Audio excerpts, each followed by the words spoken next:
Welcome to Fresh from the Esky.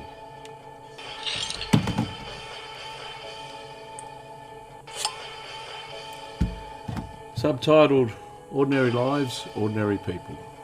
Accompanied by ordinary production, ordinary editing.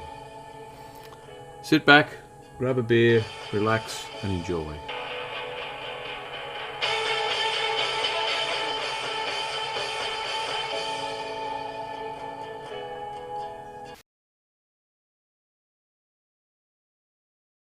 Righto, welcome listeners to Season 2. Yes, we are back. I think everyone was a bit afraid we wouldn't return, but we have returned. Ben is overseas in England. I will try and make contact with Ben when I can. But throughout the year, we're going to use a couple of guest hosts, a couple of people who agreed to come on the show. One of them is Megan Rickett. You've agreed to come on, well, when I asked you to, and that, well, you haven't turned me down yet, which has been good. No, I think you have a verbal contract that I'll pretty much make any time to do this. You did say that, Con, but I'll try and not... I know you're a very busy person with all your things going on. Make time for things that are worthy. And very surprisingly, Wayne Clifford, I thought this was a bit low-key and unprofessional for you, but you've agreed to come on as well. I loved it. It's great fun, and we've all known each other for many years, and I just love talking stuff. Yeah. So it's just good. I really enjoyed my time with you and Ben. And, that's good, yeah. And as I said, I've been mates with you guys... Well, I regard it as mates for a long time. Well, we've known each other. I consider it mates too. It's been a few clashes maybe on the footy field, but that's just because of the way you remember them more than I remember them. So, but it's good fun, and we've all had a go at this sort of stuff, and I think it's fun, and we get around and support each other. No, that's great, and thank you very much to both of you. And this is our season launch, should I say? So I haven't got a guest on this week, as you know, Megan. We've actually got a couple. I've got one with Tyler as well, which I'll release throughout the season. Yeah, cool. But today we're just getting things underway. Now, you two people have been very busy and are doing different things. I haven't been so busy, but what I have been doing is I've still been tasting a few beers, and I brought along one today that I promised you, Megan, I'd bring along. We've had it on the show before, and I'm sure you would have tried it before, but it is a very good beer. It's the beer.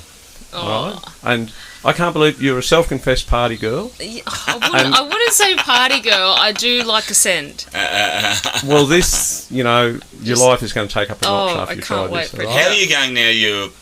As we mature, are you still as party worthy? Are you talking about recovery? Because the recovery is a little bit slow depending on what is drunk the night before. The actual party is still good. Yeah. You can still keep up with the youngsters at the party? Oh, yes. Yeah. Well, you feel you do anyway. Except one Australia Day, I was bad because I was eating. I was like calorie counting and I'd under-eaten, and I did the hundreds club, which is a shot of whatever you're drinking for every minute for 100 minutes. And next minute I open my phone and I've got a Snapchat from Gracie Griffin, and I'm just sick over the edge of this little waiting pool. It was probably one of my low points of that year. Yeah, actually, that's kind of more the immature things you do. Yeah. Haven't done that in years, and now that Snapchat and media, it's all being captured and reminded of. Well, that's the other problem. Everything gets recorded. Anyway, here we go, the beer. Now, don't open me one. I'm on dry fed. Actually, so was I, but I'll do it for this one. I said...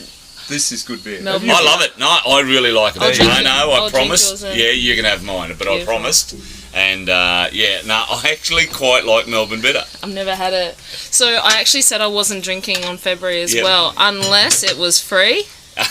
Or when I go to, I'm going to the Gold Coast in a couple of weeks. Yeah. So. There's a reason why I choose February too. It's only 28 days. Oh, it's like quite so you're on dry February unless it's free. But you've got two excuses to get out. Yeah, absolutely. I've got exceptions. You've got to always have an exception to the rule. Smart move. I'm not stupid.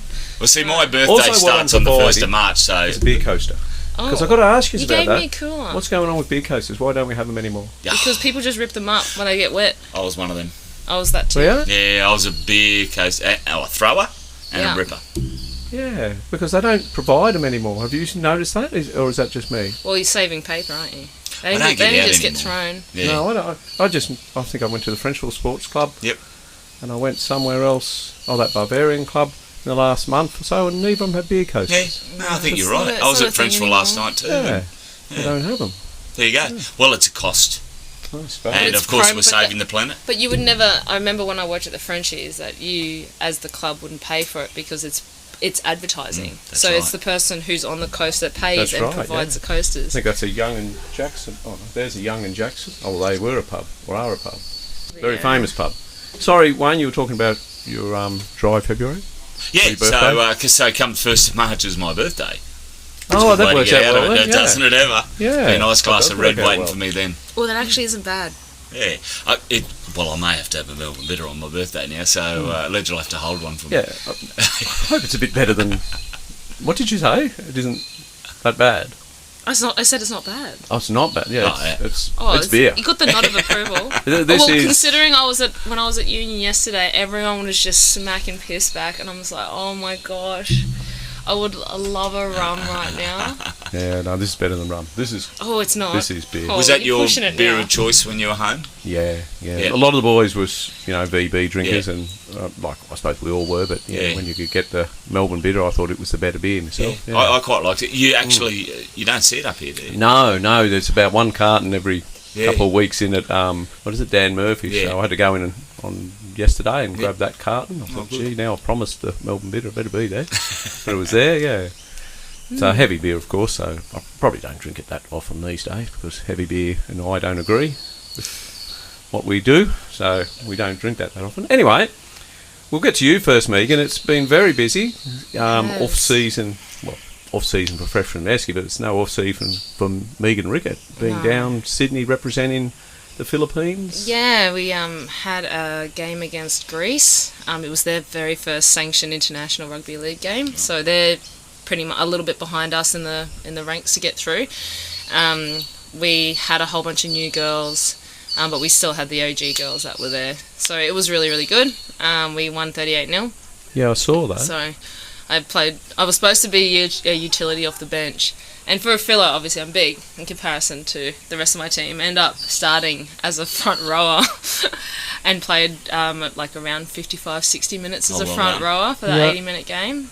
Are you big for the race? Other Philippine for the race girls? Oh no, I didn't know. I'm sorry if that come out wrong. No, it's valid. I am a giant. Really? Yeah, for a fellow female, yeah. Oh, I would have thought so. We have an abundance of centres and wingers. So it's just that the more natural build is a lighter frame and shorter, or most of them are under 5'5". Oh, really? Yeah, they're tiny. Yeah. I think it does help that I'm blessed with my dad's genetics, him being 6'1". Yep. So, for those that haven't seen Megan, she's not saying that she is a big, strong front rower. She's actually quite a strong, muscular leader. Yes. I'm more of a second rower, maybe a centre lock sort of. No, I'm not a fronty. I'm not a true. Back in the day, I was a true front, but not anymore. So you were playing the Greeks. Now, were they big? They had a mixture as well. They had some big girls in the front row. I think the one thing we did have over them was just agility and fitness. Because it was hot to New South Wales standards down south. They were having a drink break and 20 minutes into the start of each half. Yep. So we were, I think fitness, we had them as well. We just kept running.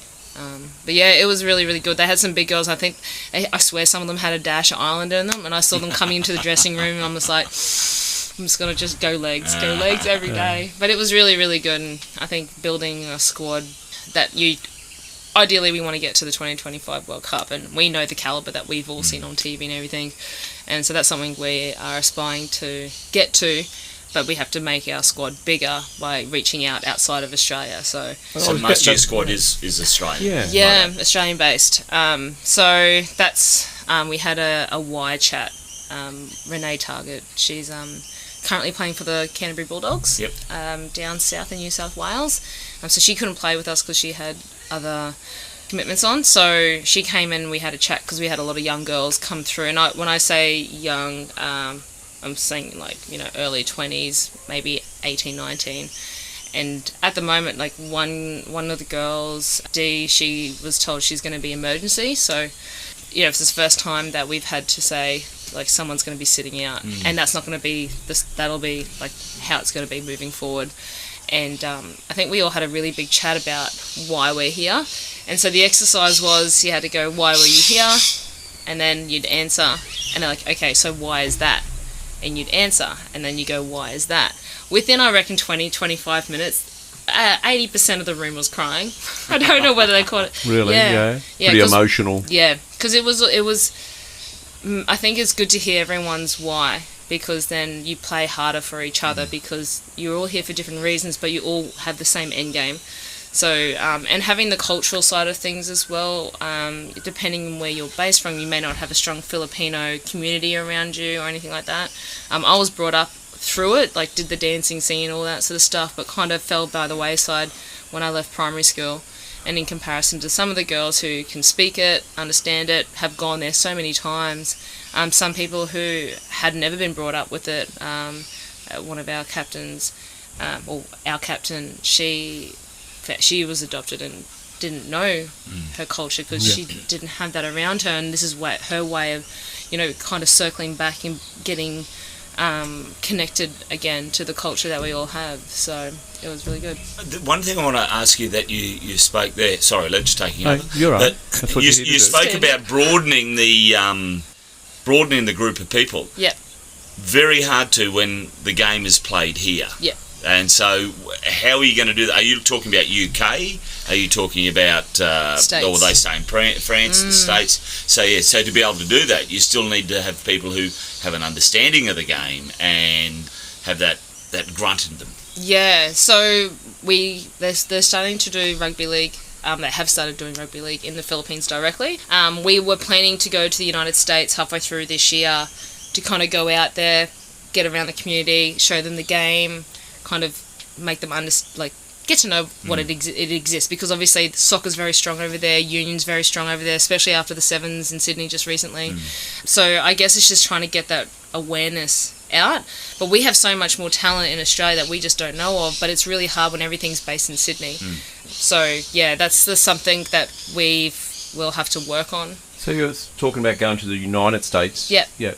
What about going to the Philippines? Oh, we've already got that in, they've got talks in doing that. But I guess it's just because, I don't know why they picked the States, but I think there's like a little weird rivalry between rugby league and rugby union. I think no matter who you play for. Yep. So the Filipino Volcanoes went, I think, Dubai Sevens, they represented over there. So, some of our girls have played there as well. So obviously trying to get people invested into the code is good. But yeah, we do have people in the Philippines and trying to either get them over here or we go over there. But we're very young when it comes to, we're very at the very beginning of our campaign to get there. And I think some of the old girls, including myself, we may not see us we may not be playing when we get there. So trying to be a part of that whole paving the way for the younger girls. And I think that's what we tried to really put into the young ones, is that, if we had the opportunity like you have now, it's hard to be a trailblazer though, isn't it? Yeah, but you set the groundwork up and they get to reap the benefits. But I guess I get a self-satisfaction out of it, seeing our girls improve as a squad. And I think that's why I got emotional, is because, I told them, I said, I train hard because of you girls, because I want my spot. I said I've made sacrifices financially with work and everything just to be available, and not knowing if I was going to make the squad for Sydney. So I booked my flights and everything before even knowing if I'd made the squad. And played 55 minutes. And ended up playing 60 minutes, So, I just told them, I said, there's a lady, we call her Lola, so that's Grandma and Philo, and she's like, you need to take this fucking jersey off me, because if you want my spot, you have to take it off me, and until I'm ready, you're not having it, sort of thing. So I think we wanted them to realise that they have to earn their spot. It's not a privilege. So that was everyone started crying, and sugar. And then Renee asked the old girls to then speak individually, and they all got videotaped, and I watched it back. I was just like, gosh, I swear a lot. That was just it's really, really bad. You're not too bad on here, actually. Well, I'm aware of the audience.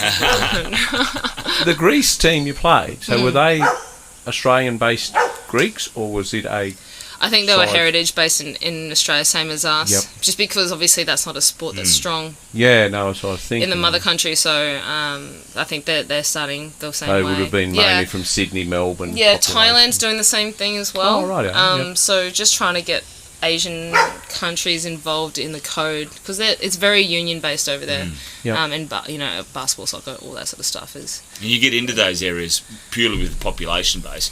And don't forget, Sydney and Melbourne have a huge multicultural base now.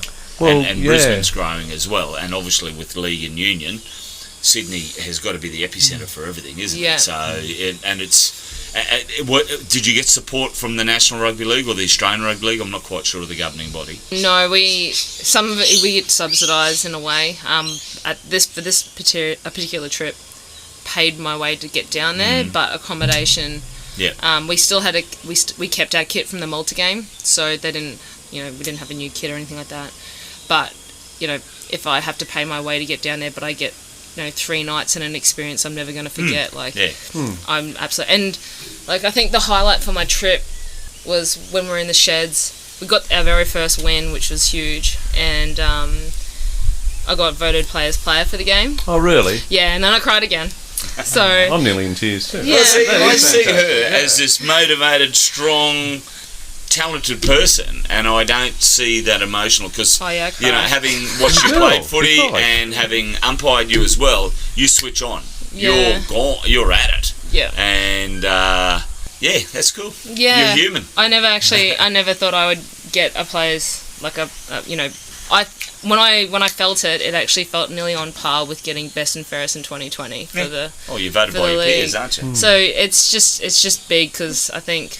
But when we played together and every time we crossed the line, we all celebrated together. And you could just tell it wasn't all individual efforts, it was a team effort. And I think having that really big chat the night before, the day before, really made a difference. Because our training session changed. We trained on the Friday morning, we had that chat, and then we trained again, and the second training was totally different.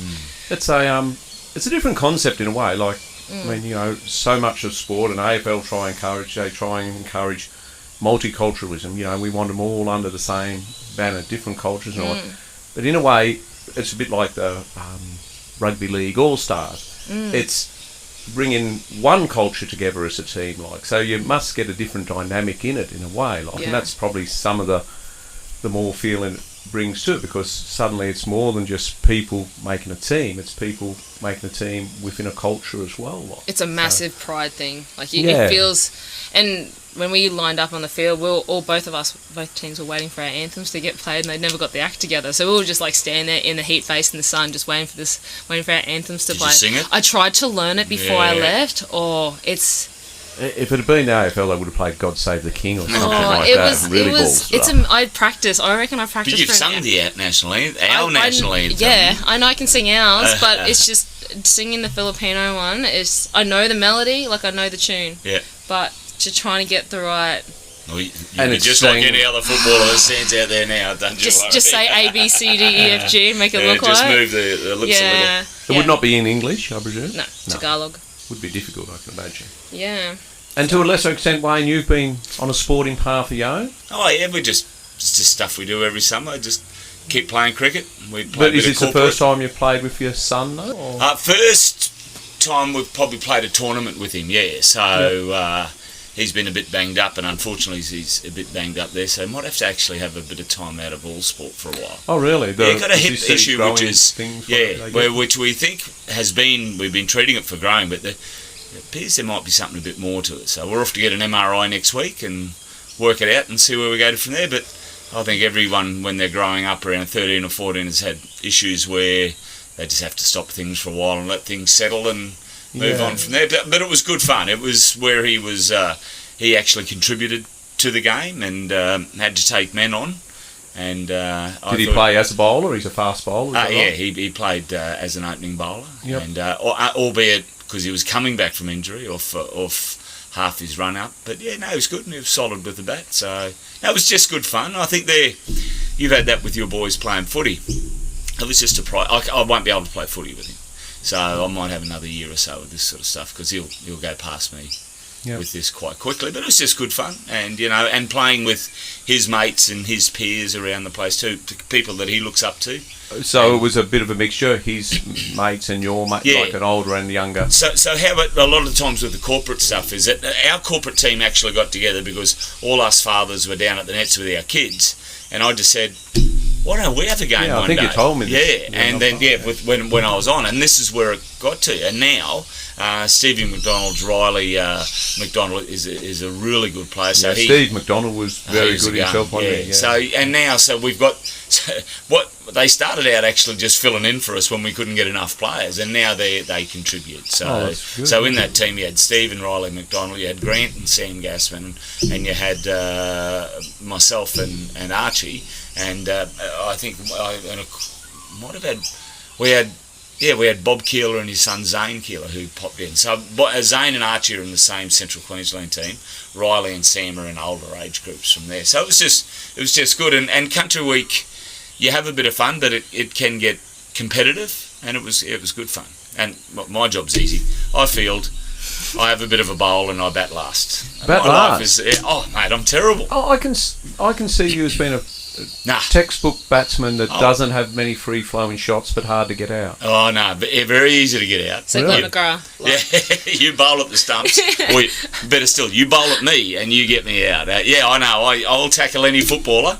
You have a little 156-gram cricket ball coming at me at any rate of nights. I'm getting I'm just terrible. I have a terrible bat. I got a golden duck and I know my limitations. It's a 1 day thing, or was it a 2 day? It was over 3 days. 3 days, because it's Australia Day. It was the same weekend. Yeah, because I think there was a women's side. Yes. Yeah, so Lucy Stafford and her mates put a team in, and Lucy was like, "We're practicing. We're actually practicing for the weekend." Yeah, I don't think Lucy does things at half. No, she's full noise. Yeah. When she sends. Yeah. I think this was the second year of the women's... Now, women's cricket is really gathering momentum. And I'm happy to be pulled up on them, but out of all the women's sport that's happening in Australia, our cricketers are to me, ahead of I don't see that much soccer, and I haven't seen that much rugby league, but our women's cricketers are really, really good. And I think, but they've been going longer. They're a lot more mature than the other sports. Yeah. And I think you'll find that, I would think maybe rugby league is next, or maybe even sevens in women's might be, how they are really good at what they do. I think the AFL still at the top level has a couple of more years to go. It doesn't help that AFL is very Australia based though. Those three other sports are very international. We got international. Yeah. And I just look at I really enjoy watching the women play There's cricket. so many formats with cricket too. Because Big Bash is the off season to the normal, Sheffield and all that sort of stuff, and then you've got the international stuff then, because they can play along nearly the same time, even though they may not be on the same circuit, but they'll be playing, is it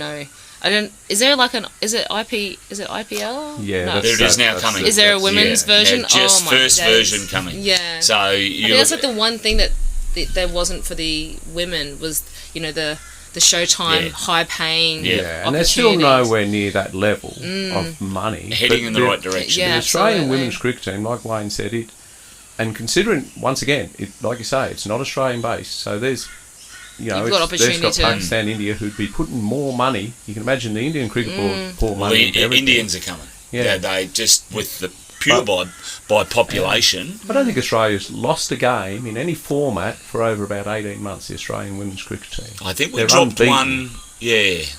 It might have been 18 months, So, but no, they're really good. And so that was what I was up to summer. I had a 50 years last night with...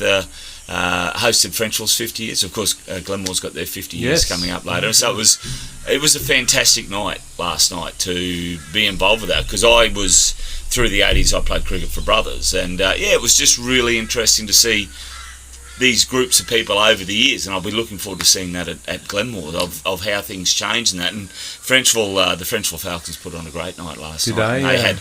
They didn't have a team of the half century, they had teams of the decades. We're doing the same, actually. We're going for team of the decades. And because I originally said, you're a bit soft. Yeah. And then you sit down there and you go, well, from that group of 70s, where my father-in-law made that group, they would not know what T20 was, where these guys now that are playing, and in the 2000s so the whole format has changed. So it is really hard to be able to pick a team of you'd have to say a long form team of the half century and things like that. So it makes sense. I think in the AFL we are being a bit soft, because you upset too many people if you just pick the best team of 50 years. No doubt we'll still upset people for each decade, but when I do these nights, I'm on guard, because I have been pulled up a few times and I've just gone, and I'm just on the microphone. I didn't pick the team. It would have been hard with the Falcons too, because they had what was their streak?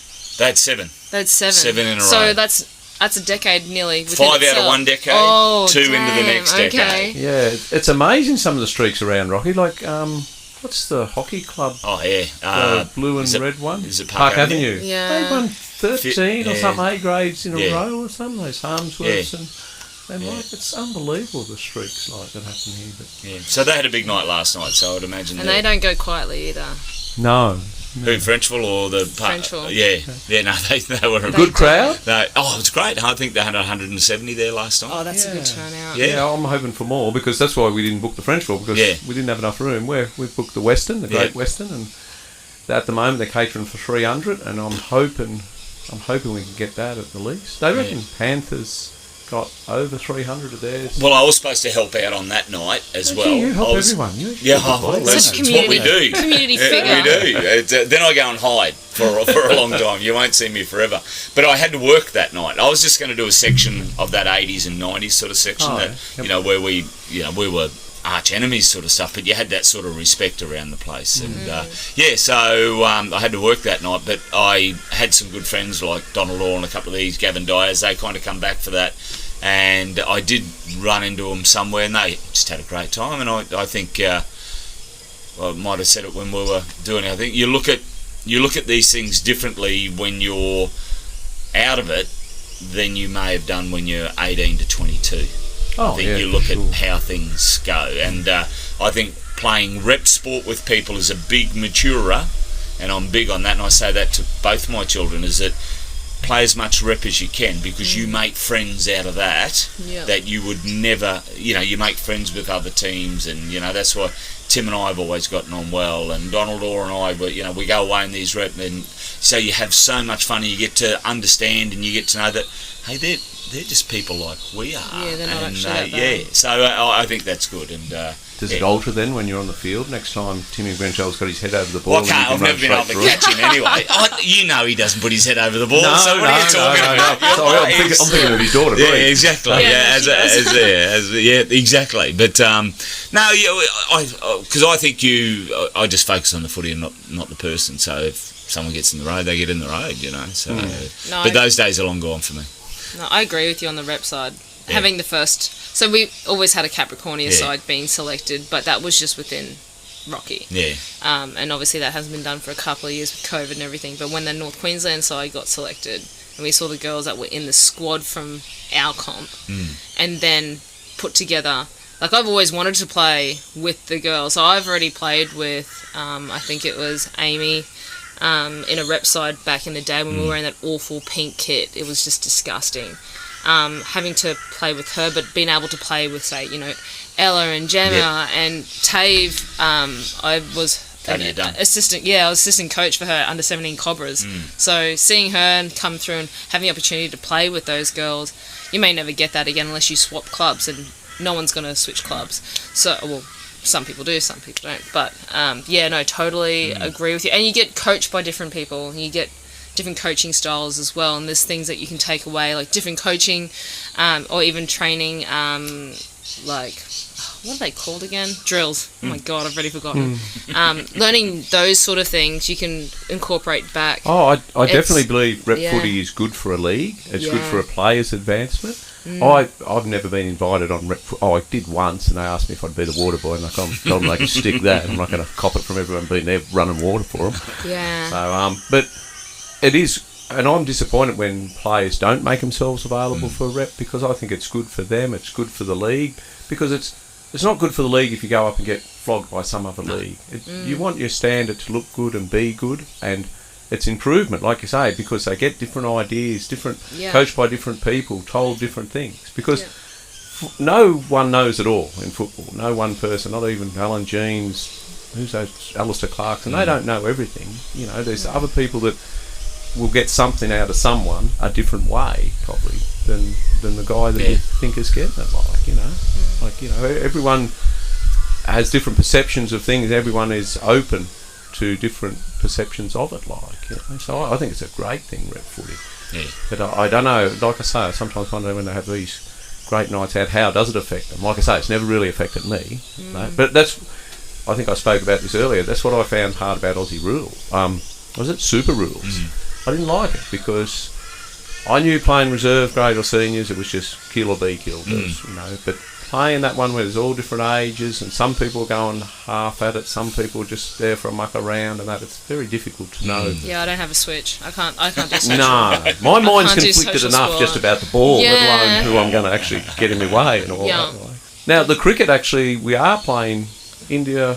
Australia's going to play India. Do you follow the cricket much? It's lost a lot of it. What happened last night with the Big Bash, just by the way? I think, did the Scorchers play Scorchers won. Scorchers won with 3 balls to go. That's 5 for them now or something? It is. That's so frustrating. And the Heat, I went and saw the Heat in early January, and we haven't seen a win from the Heat yet.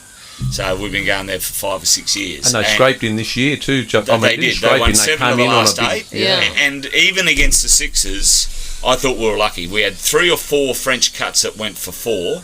We were just outside, but the game's that fickle. We're hitting catches to a metre outside someone and race away for 3 or 4 or something like that. Then but we got through.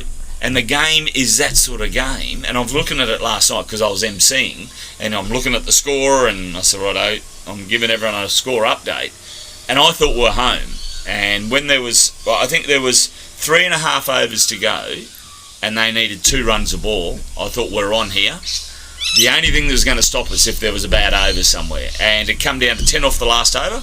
So they snuck through, but unfortunately Nisa, who won us the game to get us into the grand final, put a nice little full toss just about at knee level, and old mate just put it straight over mid-wicket, over the fence, and then from there, when you only need 6 off 5 balls, and then he's put another one at hip height, and it went for 4. But that's the nature of the game.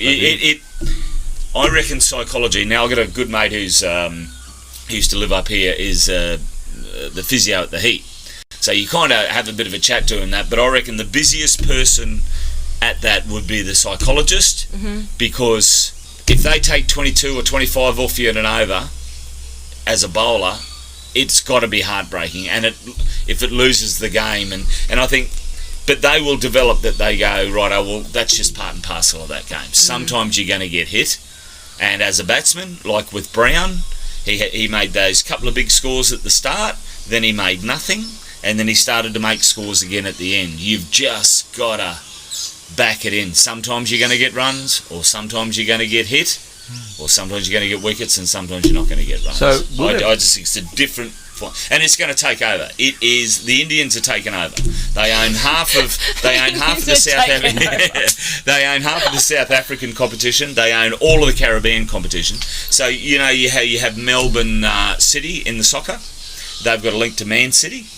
Righto. This is what's going to happen with the Kolkata, with the Knight Riders and all that. And what may help there is that if it goes down this path, because none of the Indian players play IPL anywhere, play T20 anywhere else. Oh, don't they? No. They don't come over for the Big Bash? They don't. Oh. No, they're not allowed to. So what might happen then is they'll put someone out who's 18 or 19, go and have a season with the Heat or something other like that. So that's how I think it might end up in 5 or 6 years' time. Is there an asterisk against the Scorchers win? Because if Australia didn't play India and Steve Smith had stayed, do the Sydney Sixers win? The man was on fire. It's such a fickle game. Yeah. It's do Heat get through? Don't forget, Heat lost Renshaw, Labuschagne, and who was the other one? Oh, Khawaja and Swepson. Yeah. So we took 4 out of that team. Yeah. So for our group of no-names to then get over the Sixers and then nearly get over the Scorchers, But in 5 years' time, I'm going to be the only one who remembers that we got so close. Everyone else is going, well, Scorchers have won 5, and that's just life, isn't it? I'm a fan of Renshaw. I love him. I'm a super fan of Renshaw. Yeah.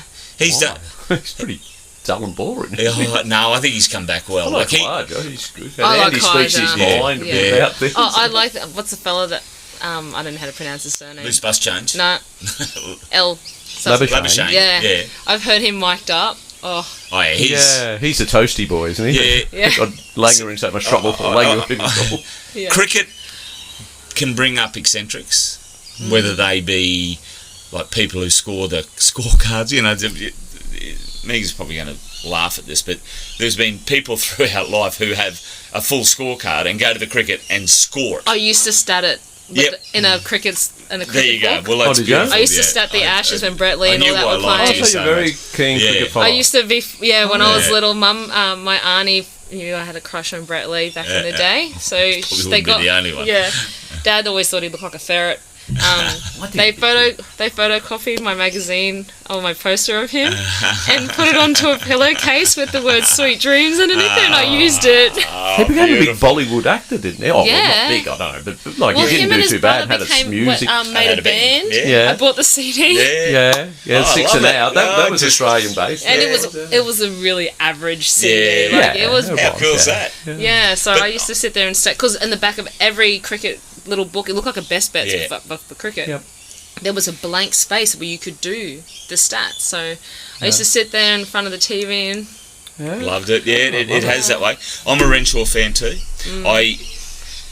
There was a lot of talk, allegedly, that he was his own man very early and did not respect the system or how it come through. He was very young when he came through. Yeah, he was, and he had there may have been a strong figure beside him that may have been pushing and guiding things. A father figure, as in a father. Yes, allegedly. And but now, and then he he's made 168 or something. They did quite well, and then obviously he got cut. No one thought we would ever see him again, and no one picked him as a 2020 player. And now he has just remodelled his game, and $2 bob to the dollar that he will be first to go up the order when either Khawaja or Warner goes, and I think Warner will have 1.5 tests, I reckon. And if he doesn't perform over there, don't forget he only had made a 200 this year, and he's been good. Oh, he's been but good, his slide is going to be quicker than Khawaja's slide, and I reckon Renshaw is going to be that one that might slot up to the top there. I'm a fan of him because anyway, a lot of our good players have been dropped. Ricky Ponting got dropped. All these good guys have been dropped after making it really early as a youngster. And Ricky Ponting didn't stay out as long as Renshaw did, but you'll find that he was dropped for disciplinary reasons as much as anything, I think. Yeah, again, coming out of the beef and bourbon in Sydney King Cross a bit late. I remember some bouncer said something. He said, they said something to the bouncer, and he said, look, I've met God and I've met Ricky Ponting. They're two different people, but he doesn't understand it or something like that. Again, that is a confidence of a young person who, don't forget, they nearly had to change the rules for junior cricket in Tassie because he just dominated. Yeah, actually, for all these how good he was, I don't know if he was ever as good as they thought he'd be, because at 15, he was breaking all kinds of records. But he was Ponting probably hung around a bit long. He probably affected his own record. He did. He went from the 60s down into the mid 50s. But that's... And Warner a bit the same. I think Warner and Ponting are very much... I'm not saying they've got poor techniques or anything, but rely a lot on their eye. Ponting used to be a fantastic hooker of the ball, but that became an issue in the end. Steve Waugh, as soon as hooking became a problem, I won't use it. Yeah. Stopped it altogether. Stopped hooking. Like, Steve Waugh was as big a stroke player as Mark Waugh when he first came out. Yeah. But that wasn't making him the runs he required, so he put that away. He said, I'm not going to do that anymore. I wonder if it's the fact that there's so much money in the game now that, you don't go until you're sacked. And look, I can understand that. Things change. Ride the wave until it runs out. Yeah, exactly, because you're setting up super. See, when you say Warner's finished, he'll probably go and play another 5 seasons IPL or something like that. And get paid probably more. Yeah. You look at Shane Watson, and I had a bit of a listen to, because he put a book out over Christmas, and just listening to him changed my opinion of him completely, and probably just realised he was actually probably a bit better than I thought he was. But look, you got to be different when they're at that level too. They're not. What was the book called? I have the biggest forearms in the batting order. Well, actually, yeah. Because he does. I thought it might be calling a review because he used to do that all the time. He did, but it was just interesting for him to have a chat about it. And I don't know what the name of the book is. See, Watson was one of the ones. You need to research a ledge again. Yeah. She's Google. there, but she's not working not working much. But no, Shane Watson is interesting to speak of that in forearms because he was one of the ones when Dennis Alita come out and he said, I think the problem with a lot of our bowlers, etc., getting injured is they've all got great beach bodies, none of them got cricket bodies. Yeah. And he reckoned they were spending too much time in the gym, looking buff, looking great, but did not have a body equipped for 5 days of cricket, where they might, fast bowler might have to bowl 20, even more overs in a day, you know, and that's a lot of pounding in, throwing that ball down as fast as you can, and putting all that through your body from that delivery stride right through your body. It's a lot to put through. So I think they played around with the biomechanics of Brett Lee's run-up. I remember he always did it. He would run and then he would bow down for some reason. He would duck and then keep going. And like when they adjusted his run-up, they took about 10 metres. It took a fair chunk of it, and he was still getting the same speed. So he was working inefficiently. So the amount of time that he had a very good action, which you probably noticed quite closely. You know, just that back camera angle when he was coming down. And he bucked the trend too, because you look at most bowlers around the place, 6'3", 6'4", 6'5", to get that height, where he was nowhere near that. It was like Malcolm Marshall and those sort of one guys. One of the best, I reckon. But Brett at close to 150, savage. Yeah. You know, he was tall enough, obviously, to get bounce. But I think Brett was a great. Yeah. And I think it did skid on more though because of his height. And Marshall the same. It skidded on a bit more. So in a way, that's why their speeds were relatively quicker. They didn't have the bounce. But other bowlers are taller and use the bounce to their advantage. Shab Akhtar was quite tall too. And he was very quick too. Jeez. But I used to love with Matthew Hayden's comments, whether this be folk or whatever, he'd be going whenever he bowled at him, because he'd say he'd only have 3 overs in him, and he'd go 17 left, mate, 16 balls left, because once you've bowled them, you're done. If you can get through those 18 balls, you're safe, because he'd finish. He was a bit different, of course, too, Hayden, in that suddenly he had a huge batsman. Batsmen generally, like Ponchings and that, are not big guys. Bradman was 5 foot. Matty Hayden's a huge human. Yeah, but all the world's best batsmen have been smaller. Yeah, you take Sachin. Yep. Ponting's not tall. No. Coley. Yeah. But if you look at Matthew Hayden, Jacques Cullis, big, strong chested, big fella. Cullis is one of the best all-rounders you'd see around the place. But Matthew Hayden changed it. And are we going to see that coming through with people like Green and things like that? Now, you spoke about the bodies changing. Is the fact that, you know how all the baseballers in the States, they were all on steroids. I just love their physiques. I love baseball. Is that going to come, Megan, into our cricket games with having to, like, we've got the technology in the bat now to hit sixes everywhere.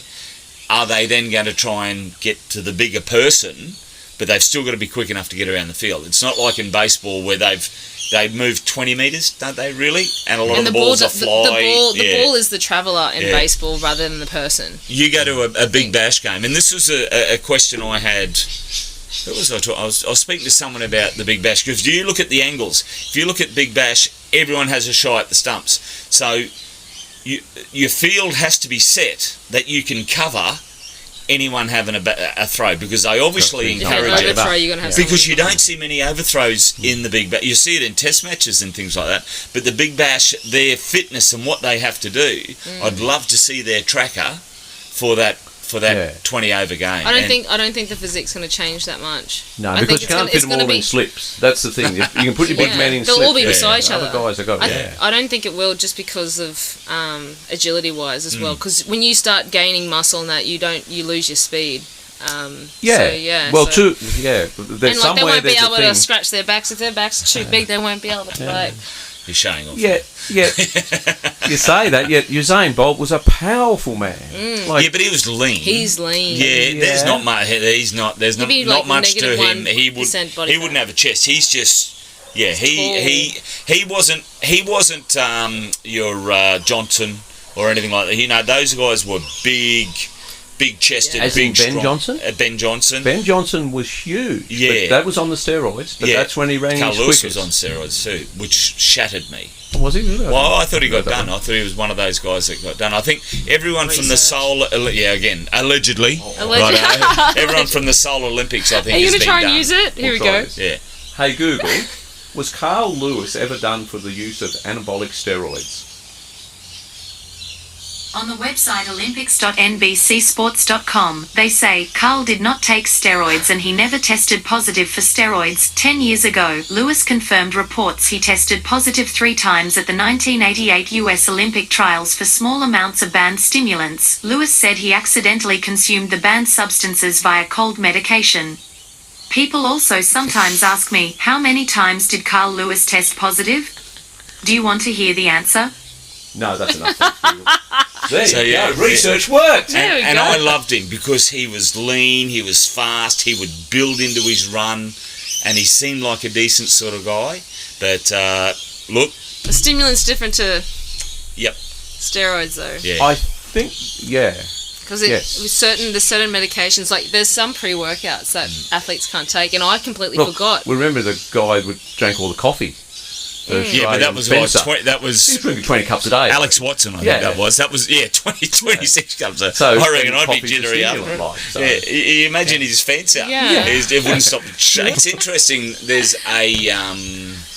There's a product being advertised on Fox, I think now, which is they actually say in the advertisement that it's ASADA approved or whatever like that. So, but when you are a professional athlete, you've got to be so careful with. It was ASADA approved. Yeah, which is important. Even racing the greyhounds, they went from it just so changed. It was just scary. You just had to make sure you knew everything that went into your dog. Shane Warne, as far as I know, never got done for using steroids or stimulants. He got done for using something, a diuretic, I think, that was used as a masking agent for the use of steroids or stimulants. So he may have never used a steroid or stimulant, but because he's used that diuretic, which is a masking agent which stops it showing up in your drug test, it's banned as well, so you can't use them. Well, here's a question for you. Me or Google? Anyone? No, you two. We don't need Google for this one. So, Shane Warne, much beloved person in Australian society. Steroids are a part of recovery in day-to-day life of fixing stuff. I don't believe he was taking steroids to get big and strong. He hasn't yet. He has obviously taken that to... he's taken something to fix his shoulder. He got a shoulder operation. So do we look more fondly on that, or more fondly, I don't know if that's the right word, do we give him more slack for that than a tennis player who may have been done for steroids, or a cyclist or something rather like that? I suppose the difficult thing is then other people will be saying, well, I've got an injury, I've got an injury. That becomes a grey. I think at the end of the day, you're enhancing your recovery, not enhancing your performance. Yes. So there's an enhancement regardless, I think. That's how I see it. So you kind of look at that, because I know people who have prescribed steroids to help fix something that's gone wrong with them. The fact is that he's a professional athlete, and if you look at Shane Warne, he's not trying to cut himself down and all this sort of stuff. That was obviously for a recovery, but does that make it right when it's still banned? So it's an interesting one over a couple of beers. Back to Ben Johnson though, he was absolutely huge, that man. Yeah. When he was on the juice, Google who this is. he was huge, and he ran a time that would still stand, I think, in the top 10 times. So, as a big man, he got down that 100 metres quicker than anyone ever had. I think it might have been, it was definitely under 10. It was 9.61, I think, which absolutely blew everyone away. Yet when he stopped using them, he tried to make a comeback. He wasn't a very big man at all. If you watch the Seoul Olympics 100 metre, you will see Carl Lewis looking over going, how the hell? Don't forget Florence Griffiths-Joyner. Oh, yeah. Died early. With hardened arteries, very hard arteries. And retired apparently when random testing became more stringent. Yes. And when someone is clearly at that level, 5 to 7 metres quicker than everyone around the place. Well, this year her record still stands. Yeah. By a fair bit too. Yeah, very interesting. He's actually not that tall. Who's that? Carl Lewis. No, Ben Johnson. No, but he was big here. Yeah, no, he's not a big man. No, but you should have seen when he was on the juice, his big red Canadian singlet pounding down. Oh no, that one there. That'd be it. Yeah. Well, that's huge. Impressive. I watched Marion Jones win the 100 at. That hurt my soul. I know. I'm with you so at the Goodwill Games in Brisbane. Done for him since then. Yeah, and it was two fine. husbands. CJ Hunter, I think, one of them was either a shot putter or a weightlifter or something. Yeah. But what a talented sportswoman she was, and she walked in. The charisma this woman had. Like she oozed charisma. She was beautiful. She's stunning. Yeah, and just seemed to be really nice. But see, I don't comment on these sort of things because I've had a lot to do with cyclists and things like that. Lance Armstrong. Well, the helicopter. I loved Lance, but I didn't give up school in grade 9 to pursue. Like I would never do drugs to get better at my sport, but I didn't give up grade 9 to pursue a sport. I didn't watch everyone else ride past me because they're on drugs. I'm not saying it's right, but I've seen unethical business people. It's not a far stretch for me to hear. It's just to see an athlete go, well, I can, someone in Lance's team comes up to him. Lance comes up and says, I can give you $500,000 a year. You're going to ride with the best team. You've got the best doctors. You don't pay for anything and you'll never get caught. And you've left school in grade 10. You don't have anything else to fall back on.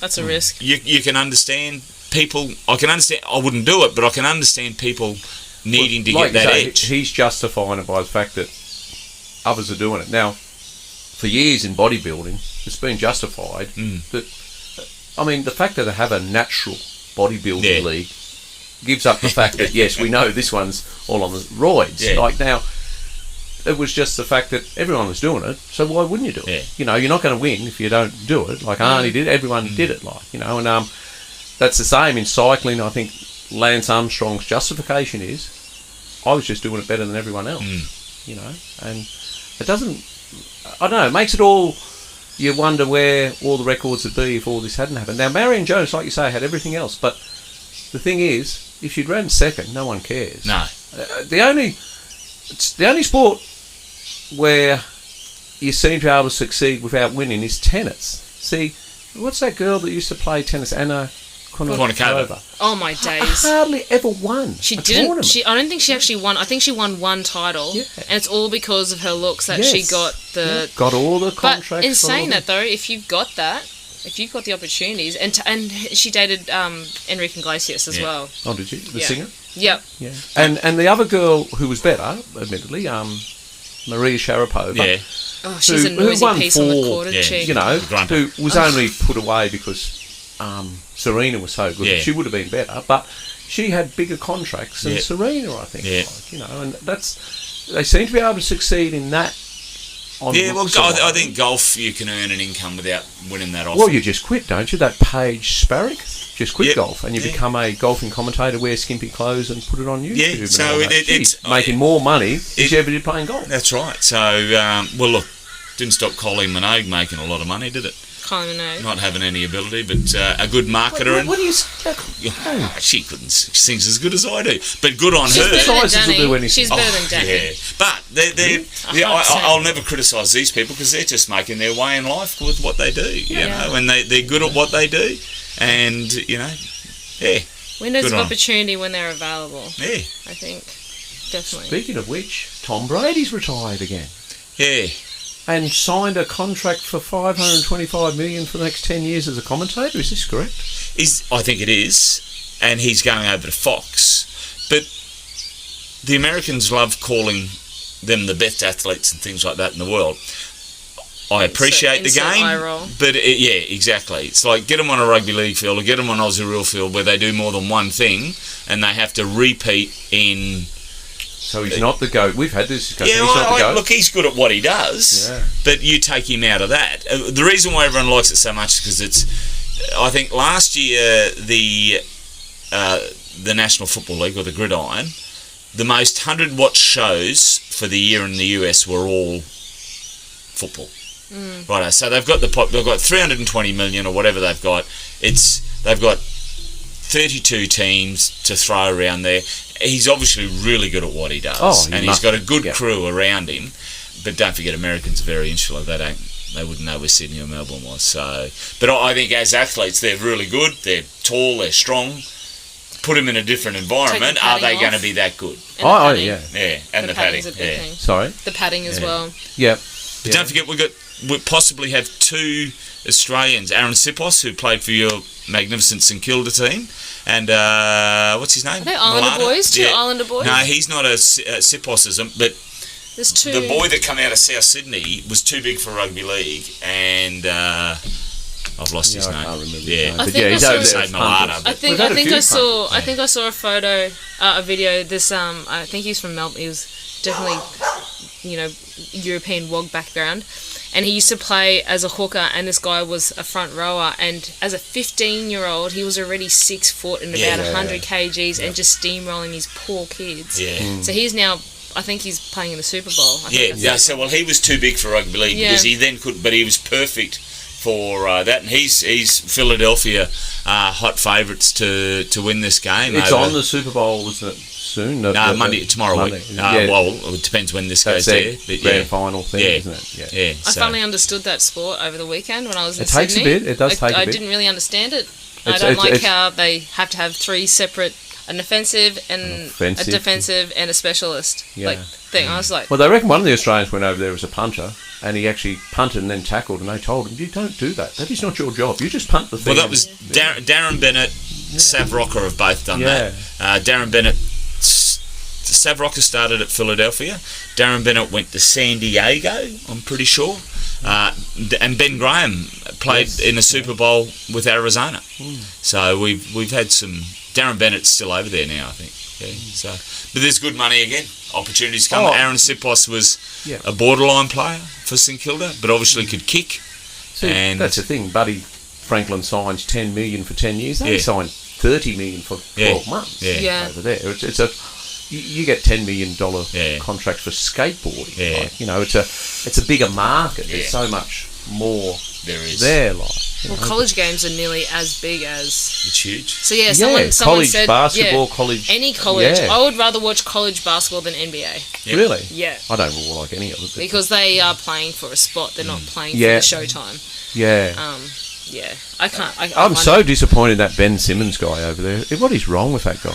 I don't know. He's an Australian. He's not representing as well. He seems a super. I don't think he'd care if he's Australian or not. I think he's just there. He's getting his money. He's a petulant young kid. Yeah. That's all he is. I just ended up watching... I think we were watching a game. I think recently it went into OT and LeBron got fouled, but the foul didn't get called. And because I referee, I got asked the question while we were watching. Like, do you have a score sheet watching basketball? No, I don't. I have zero care for the stats of players because when they tell me that my call is the reason why they lose a game, I refer to the many missed layups that they've had during the game. And if they want to try me, they can try me in the most professional way possible. But I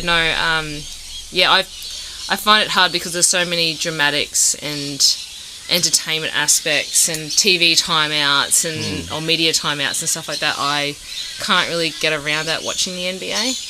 And it frustrates me. I'll watch NBL when I have the opportunity to. I definitely will watch that. I think it's because reffing NBL 1, you see some of the players that do play NBL 1 in the off season playing NBL, and you're like, ref that dude or ref that chick. So it's kind of nice to see them, and your mates that are refereeing that level as well is also good to watch. There was an interesting podcast that came out. I'm trying to pull up whether I had it. I think it was Joe Rogan. No, it was a whistleblower or something like that. It was a referee that got jailed for fixing the game, not making calls. I think it was, and obviously got wrong. But there's been a lot of talk that, and there have been people that have been coming out and saying they're pressured into making sure that the big teams make it. Now, I don't know if that happens. Oh, the Celtics thing. Is that the Celtics thing? Oh, it could be a few I think different... it was the ref that didn't call the foul on the guy. Yeah. He didn't call the foul on the player that hit LeBron in the arm on making a layup, which should have been like free throws. Yeah. But that's a continuation of Conspiracy what's been happening theory. for 20 years to saying, well, it's always got to make sure that because TV runs the game, so you've got to have the Lakers, you've got to have But LeBron's untouchable, the big names there to... Well, this is an issue in all sport, though, isn't it? I mean, to a lesser extent, that's what they complain about in the AFL. They said the big clubs get favoured. They get the better games. They get the bigger crowds. The bigger crowds then, of course, influence the umpires more, and all this. And you can see, you were talking about the money in cricket before, you can see that it's going to start affecting things, and especially with the gambling. Everyone goes on about Australian gambling. India gamble is... Well, there's black markets at a on different things level. that shouldn't even be bet on. Yeah. No. But the other thing about Tom Brady, though, he retired last year. Yeah. His wife left him, who was a supermodel. Giselle, that's the name, yeah. She's a strong 9. Yeah. I don't give her a time. Yeah, and she left him, so now he's gone back, and that's what they're saying. So you She's sacrifice your Victoria's marriage Silver for one more year. I don't know. But anyway, he'll do all right, women-wise, probably as well, I suppose. Will they repair it? They repair it? No, I think she's a pretty solid citizen. I think she'll say, no, bugger you, Yeah. Tom. I think she's moved. I think she's moved on, yeah. I don't know. Yeah. I think so. There you go. What a time to be alive.